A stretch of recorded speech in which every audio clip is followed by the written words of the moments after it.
Bonjour, bienvenue dans une nouvelle vidéo de Terre de Sport Équestre. Je vous propose aujourd'hui de faire avec vous la liste des 5 choses que vous pourriez faire pendant cette période de fête de fin d'année. Moi personnellement c'est une période que j'adore, j'aime beaucoup la magie de Noël depuis que je suis tout petit, comme tous les enfants bien évidemment, et peut-être plus encore depuis que moi je suis papa. En plus de ça, pour rien vous cacher, mon anniversaire c'est le 24 décembre, donc forcément pour moi c'est multiplié par 2 le côté festif et le côté cadeau, parce que par rapport à ce que beaucoup de gens m'ont toujours dit depuis que je suis petit, oh tu as pas de chance toi, tu as que une seule fois par an des cadeaux. Non, là j'avais des parents extraordinaires pour ça, et toute ma famille d'ailleurs m'a toujours fait mes cadeaux pour mon anniversaire plus mes cadeaux pour Noël, donc du coup j'avais double ration de cadeaux.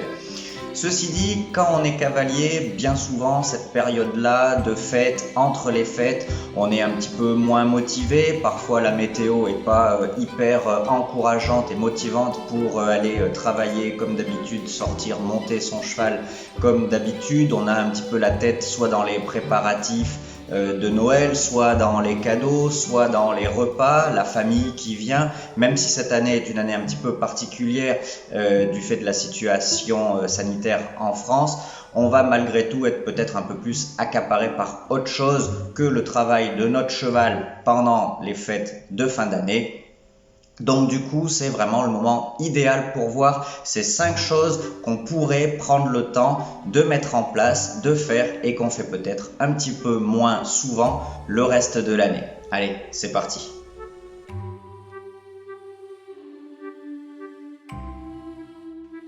Alors, la première chose que vous allez pouvoir faire pendant cette période un petit peu plus off, où on a la tête vraiment dans Noël, les cadeaux, les fêtes de fin d'année, c'est tout simplement en profiter pour faire une pause physique à votre cheval. Soit vous lui accordez 15 jours de vacances, soit vous baissez drastiquement l'intensité de l'entraînement et du travail quotidien.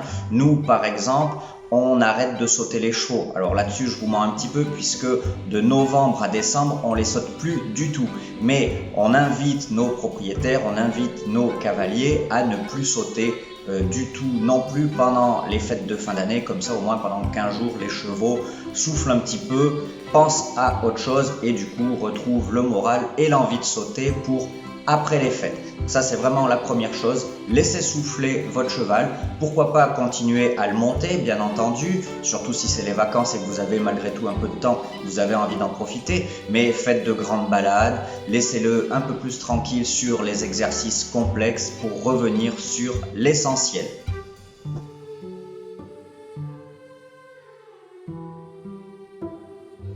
La deuxième chose, c'est du coup profiter de cette baisse d'intensité de travail classique, on va dire, pour mettre en place des choses que vous pouvez peut-être faire moins ou moins souvent d'ordinaire, comme le travail à pied ou le travail à la longe.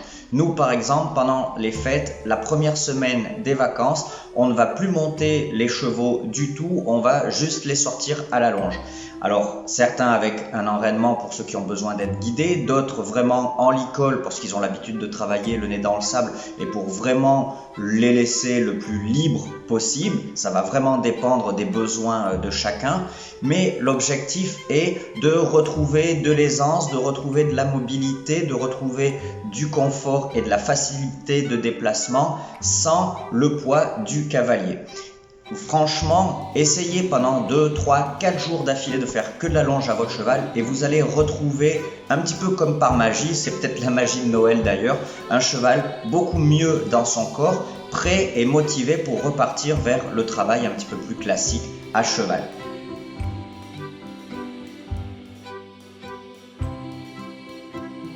La troisième chose pour utiliser au mieux cette période de fête de fin d'année, c'est tout simplement de fixer vos objectifs pour l'année à venir. Prenez le temps de regarder ce qui s'est passé l'année qui vient de s'écouler. Vos objectifs ont-ils été atteints? Avez-vous progressé? Votre cheval a-t-il progressé? Qu'avez-vous mis en place pour atteindre vos résultats, vos objectifs? Et maintenant, projetons-nous déjà sur l'année 2021. Qu'est-ce que vous voulez accomplir? Où vous voulez aller? Quels sont les progrès que vous aimeriez faire et que votre cheval fasse? Et comment mettre en place le travail qui va vous permettre d'atteindre vos objectifs. Là-dessus, vous trouverez sur ma chaîne une autre vidéo qui vous explique les 4 objectifs, la succession des 4 objectifs qui vous permet de vous assurer de votre progression et d'atteindre vos objectifs. Donc prenez un petit peu de temps pour faire cette introspection et vous projeter sur l'année à venir.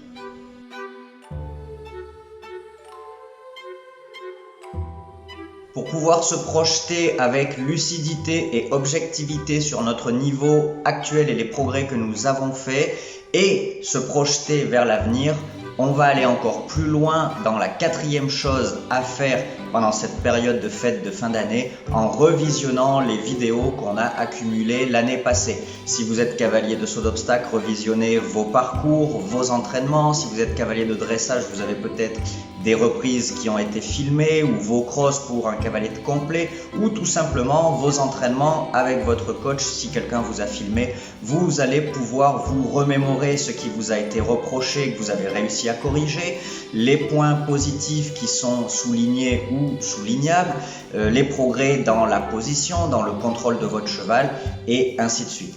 Là-dessus, j'ai quelques petits conseils à vous donner pour faire un bon débriefing d'une vidéo. Il faut séquencer en 2 phases le regard de la vidéo pour faire un débriefing sur 2 axes différents. Premièrement, il faut que vous ayez une vision globale de la vidéo. Prenons l'exemple d'un parcours de saut d'obstacle. Moi, dans la première partie, je vais regarder de manière globale ces 3 choses-là. Le tracé, est-ce qu'il est bon? Est-ce qu'il n'est pas bon? Est-ce qu'il est précis? Est-ce qu'il est précis tout le temps? À quel moment est-ce qu'il est plus précis? En second, je vais me concentrer sur le contrôle. Est-ce que j'ai ou est-ce que le cavalier a le contrôle de son cheval d'un bout à l'autre du parcours? Ou après quel obstacle le cavalier ou moi-même, on a un petit peu moins de contrôle, le cheval part un petit peu plus en désordre et ainsi de suite. Et en 3e lieu de cette vision globale du parcours, je vais me concentrer sur la position. Est-ce que la position est bonne? Quelles sont les positions utilisées? Et ainsi de suite. Une fois que vous avez fait cette vision globale de votre parcours, de votre vidéo, vous pouvez vous concentrer sur une vision beaucoup plus détaillée. Et donc là, on peut décortiquer chaque abord, chaque obstacle si on est en train de visionner un parcours de cross ou un parcours d'obstacle, en regardant à nouveau 3 choses. Premièrement, est-ce que j'ai un bon abord? Pourquoi est-ce que j'ai pas un bon abord? Quelle a été l'accumulation de situations qui a fait que j'arrive là dans une foulée trop près, une foulée trop loin et ainsi de suite.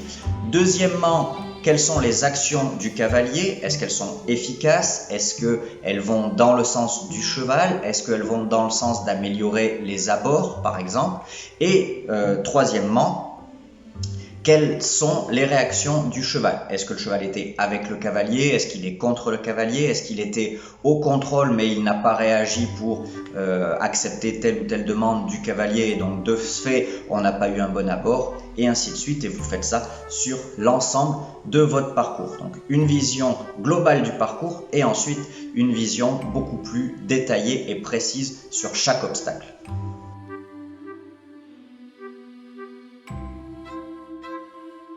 Et en 5e, vous allez pouvoir vous remettre à cheval tranquillement après avoir pris le temps de lui laisser faire une pause, après avoir pris le temps de retravailler beaucoup plus de travail comme la longe, comme le travail à pied, après avoir pris le temps de fixer vos objectifs et de vous remémorer vos réussites et peut-être vos échecs de l'année écoulée, vous allez pouvoir vous remettre en selle et retravailler les bases.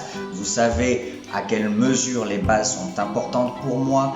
Demandez des choses simples aux chevaux, qu'elles soient obtenues facilement, avec fluidité, avec simplicité et avec l'adhésion du cheval. Travailler sur la décontraction au maximum puisque la décontraction permet tout. La décontraction permet la souplesse, la décontraction permet d'obtenir plus d'équilibre, d'obtenir plus d'impulsion et tout simplement parce que pour moi, il n'y a rien de plus important que la décontraction. On monte sur un animal qui n'a rien demandé à personne. Notre objectif principal, notre responsabilité prioritaire doit être de tout mettre en œuvre pour que leur confort soit assuré au maximum.